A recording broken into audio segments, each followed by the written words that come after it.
Dolores López Guzmán, Dolly, es teóloga. Ella ha sido profesora de la Facultad de Teología de la Universidad Pontificia Comillas, donde sobre todo ha desarrollado su labor en el ámbito de la espiritualidad y el perdón. Profunda conocedora de la espiritualidad ignaciana desde muy joven, ella creó una escuela de oración que durante muchos años estuvo vigente en Madrid.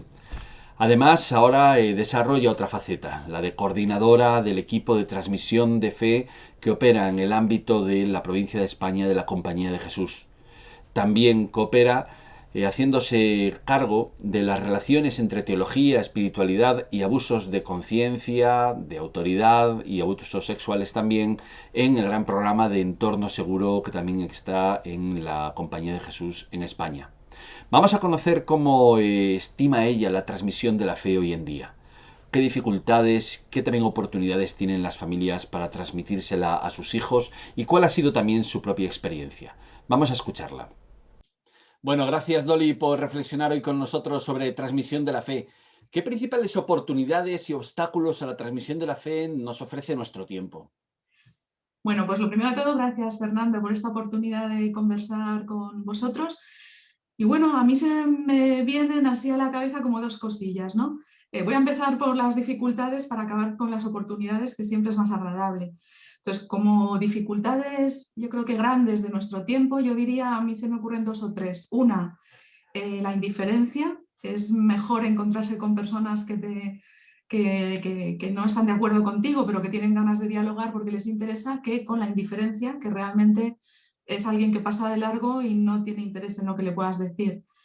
Y por otro lado, otro tema muy difícil es un poco el estilo de cultura predominante. También es una dificultad porque es una cultura en la que predominan las relaciones basadas un poco en los derechos, en la rentabilidad y en la que prima bastante también lo emocional.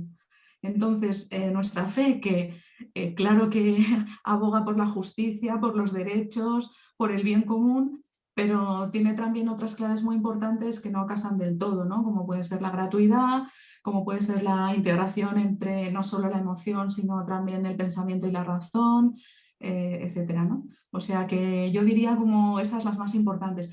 Y luego también una dificultad que a veces no tenemos en cuenta es dentro de la propia Iglesia, cuando nosotros no somos coherentes, pues nos convertimos en el principal obstáculo para la fe de otros, ¿no? O para la atracción que otros puedan sentir hacia las cosas de Dios que tanto nos gustan, ¿no? Eso para mí serían las mayores dificultades, ¿no? Y en cuanto a las oportunidades, pues voy a decir algo que quizá no está de moda, pero para mí es clarísimo.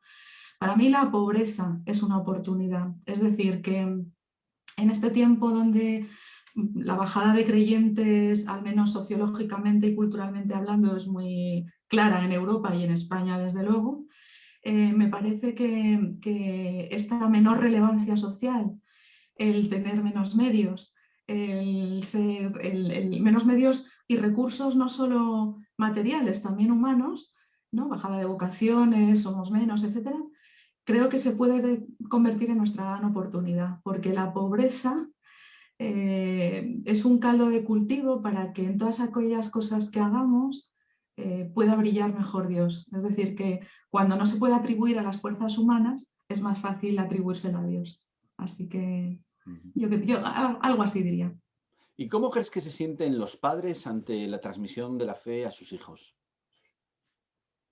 Para mí la palabra que me viene sin ninguna duda es abrumados.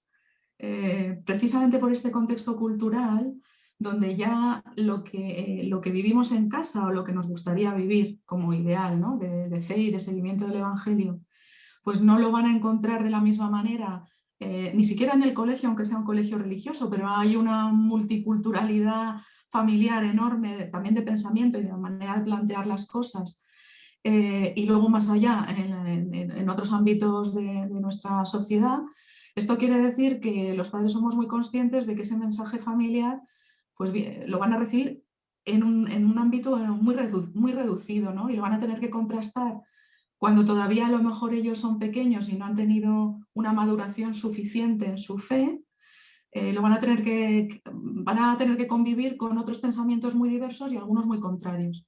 Entonces esto hace que los padres estemos abrumados porque sabes que el mensaje que les dices salen de casa o incluso dan al botón de internet y al móvil y encuentran otras cosas no solo diferentes, sino contrarias. Y entonces es como que se nos viene un mundo encima en el que te sientes pues muy pobre, muy como un granito de arena en una inmensidad. Esto sería, yo creo, el sentimiento prevalente. Y en tu larga experiencia con tus hijos en la transmisión de fe, ¿qué es lo que has aprendido tú? A mí me parece, puesto que ya mis hijos son mayores, que siempre queda algo. Es decir, sé que lo oímos constantemente y que a veces nos cuesta confiar en ello, pero es verdad. Es decir, una cosa es que luego los hijos sigan caminos diversos, diferentes, o su expresión religiosa también sea distinta, o su búsqueda a como nosotros soñamos, eso es una cosa. Y otra cosa es que si nuestra experiencia de fe como padres y madres está vinculada al amor que les tenemos, esa vinculación entre nuestra vivencia de la fe con el amor con el que les queremos, eso queda siempre.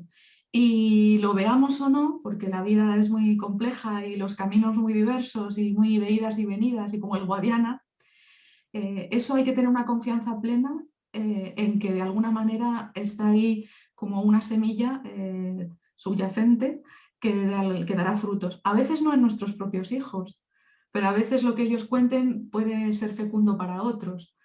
Entonces, el amor y el bien siempre queda, siempre, eso sin ninguna duda. Tú tienes una gran experiencia ahora en un colegio mayor donde vivís vuestra familia, en el Colegio Mayor Loyola aquí en Madrid.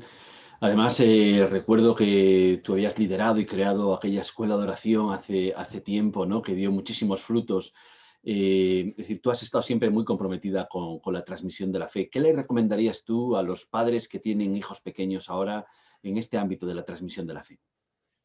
Pues para mí la clave es, claro, que ellos se lo tomen en serio. Es decir, que hay muchos padres que vuelven un poco a la fe justamente cuando tienen que educar a sus hijos pequeños, ¿no? En este recorrido que tenemos todos personal de nuestras propias historias, pues a veces hemos sido más cercanos, otras veces nos hemos alejado, volvemos, damos tumbos pues de búsqueda, a veces muy sincera y otras veces pues más dejada, ¿no? Pero es bastante frecuente hoy en día que cuando luego se tienen hijos y de repente uno empieza a recordar cosas que ha recibido vinculadas a la fe, ¿no? Pues como la tradición, como los ritos, como la experiencia de la familia, como, yo qué sé, pues el tema del amor y la apuesta por la justicia, una forma de ser particular, pues muchos vuelven. Lo que pasa es que se sienten un poco como frágiles porque ya no tienen la formación actualizada y a veces pueden delegar demasiado en otros, ¿no? Y entonces para mí aquí la clave es que se apoyen en otros, es decir, que se apoyen institucionalmente en el colegio, en grupos, en lugares donde hay formación, pero que esto esté vinculado a una renovación de su propia fe, porque todo aquello que uno no vive no lo puede transmitir, ¿no? Y entonces para eso los hijos son los filtros más agudos y los más exigentes también. Bueno, pues nos quedamos con estas palabras de ánimo y de compromiso con la transmisión de la fe. Seguiremos reflexionando sobre ello. Muchísimas gracias, Dolly. Gracias a vosotros, gracias.